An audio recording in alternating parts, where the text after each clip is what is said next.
మాదేం government లేదు, మాది 11 సీట్లు అనే రోజు మీరు మాట్లాడతారు.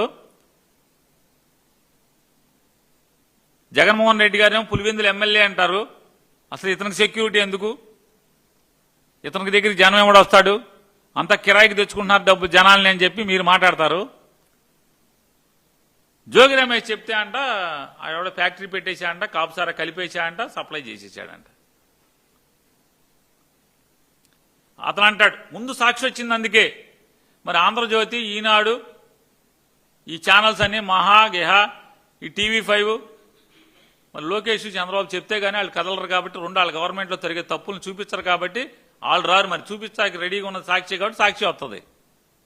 ఈ మాత్రం కూడా తెలియదా? జ్ఞానం ఉండదా జనాలకి? అర్థం చేసుకోరా? ఇంత దుర్మార్గంగా చేస్తూ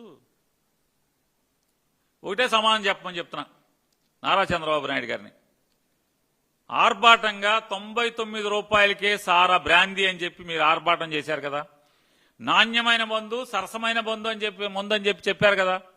ఇవాళ ఆ 99 రూపాయల మందు నెల 2 నెలలకి ఎందుకు అటకెక్కిచ్చారు?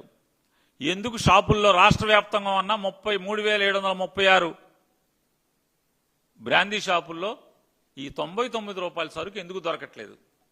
ఎందుకు దొరకట్లేదు చెప్పండి. ఎందుకు దొరకట్లా? మీ నకిలీ మందు అమ్మకాలు ఉండవు కాబట్టి 99 రూపాయలు దొరికితే నకిలీ మందు అమ్మటం కష్టం కాబట్టి ఆ 99 రూపాయల సరుకు టైట్ చేసి దాన్ని అమ్మకుండా నేను ఛాలెంజ్ చేస్తున్నాను ఎక్సైజ్ కమిషనర్ గారిని, లేదా సారా మంత్రి కుల రవీంద్ర గారిని, లేదా నారా చంద్రబాబు నాయుడు గారిని, లేదా ట్వీట్లలో మాత్రమే మాట్లాడి ప్రజలకు కనపడకుండా తిరుగుతున్నటువంటి నారా లోకేష్ నాయుడు గారిని. 99 రూపాయల సరుకు ఈ 16 మాసాల్లో మీరు లిక్కర్ పెట్టిన దగ్గర నుంచి ఇవాళ దాకా, లేకపోతే సంవత్సరం చెల్లగా సేల్స్ డేటా నాకు ఇస్తారా అని అడుగుతున్నాను. ఇవ్వండి. ఎన్ని సీసాలు అమ్ముతున్నారు లెక్క ఇవ్వండి. మీరు వ్యాపారం సారాయ బ్రాందీ వ్యాపారం మీరు మొదలుపెట్టిన కాడి నుంచి, తెలుగుదేశం మొదలుపెట్టిన కాడి నుంచి ఎందుకు తగ్గి 2వ నెలకో 3వ నెలకో అది అమ్మకాలు పడిపోయినాయి? ఎందుకు డిపోల్లో సరుకు ఉండలేదు? చెప్పండి మీరు. ఈ QR కోడ్లు ఎందుకు డ్రామాలు? 99 రూపాయల సరుకు ఈ రాష్ట్రంలో ఎందుకు దొరకట్లేదు? దొరకదు. ఎందుకని? మీ వ్యాపారం పడిపోద్ది కాబట్టి. అది దొరికితే మీ వ్యాపారం పడిపోద్ది, మీ ఫ్యాక్టరీలు పడిపోతాయి. ఇంతకు మించి వేరే ఉన్నంత కారణం అని చెప్తున్నాను. జగన్మోహన్ రెడ్డి గారి గవర్నమెంట్లో ప్రతిదీ పారదర్శకమే కదా.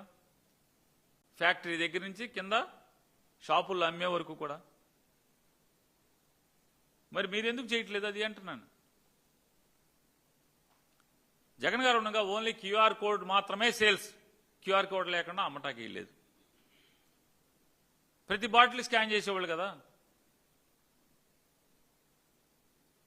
ఎక్సైజ్ కమిషనర్ గారు నేను అడుగుతున్నా, నారా చంద్రబాబు నాయుడు గారి కలెక్టర్ కాన్ఫరెన్స్లో మీరు సుమారుగా 25% డిజిటల్ పేమెంట్స్ అన్నారు.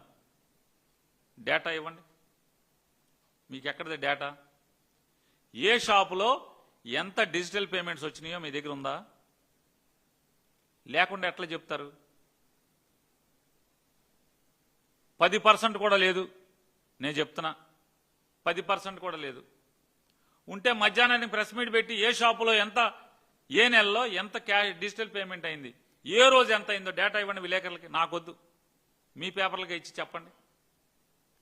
మరి జగన్మోహన్ రెడ్డి గారు ఉండగా ఆయన మీద పడి ఏడిచారు కదా. మరి ఇవాళ క్యాష్ పేమెంట్లు ఎందుకు జరుగుతున్నాయి? నగదుకే అమ్మకాలు జరుగుతున్నాయి కదా. మళ్ళీ అబద్ధాలు. ఎంత అంటే అధికారులు నారా చంద్రబాబు నాయుడు గారి ప్రభుత్వంలో ఎంత బరిదెగించేస్తారంటే, ఆయన ఇవ్వాలి కాదు 1995, 96 నుంచి ఇదే అలవాటు అధికారులకి. వీడియో కాన్ఫరెన్స్లో కూర్చుంటే ఊరికే పెన్నిట్ట పట్టుకుని చెప్పేస్తుంటారు, సార్ నా జిల్లా అక్షరాస్యత అండి 93% ఉంది సార్, వెంటనే హౌసింగ్ 97% అయిపోయింది సార్. అసలు కాగితం కూడా చూడరు ఏ అధికారి.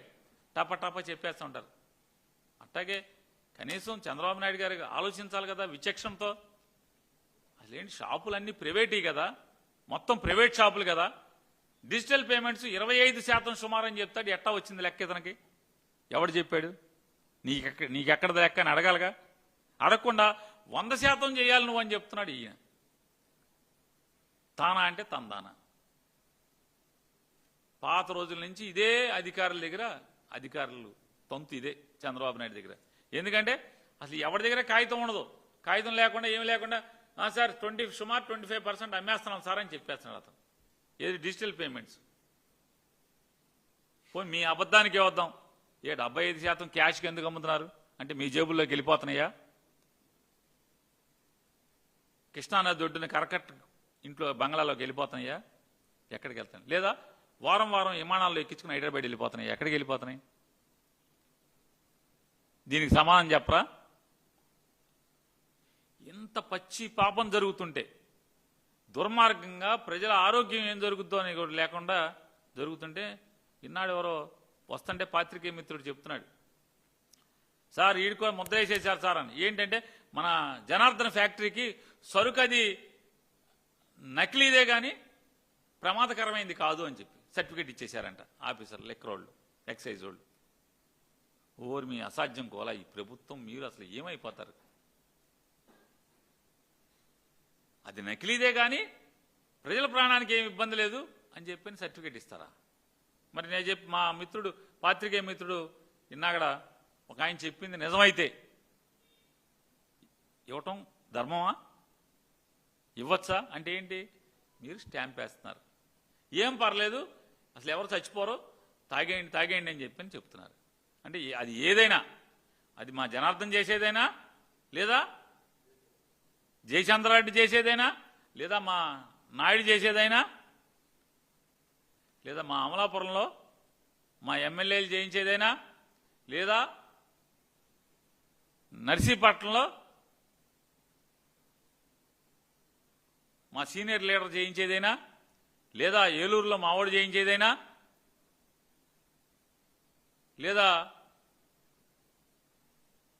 నెల్లూరులో చేసేదైనా, లేదా ఎక్కడ చేసేదైనా మీరు జబ్బరంగా తాగండి, ప్రాణాలు పోవు, తాగండి తాగండి అని చెప్పడానికి సర్టిఫికేట్ స్టాంప్ వేయడం తప్పితే ఏముంది? రాజముద్ర వేయటమే కదా ఎక్సైజ్ వాళ్ళు ఈ రకంగా చేయటం అంటే.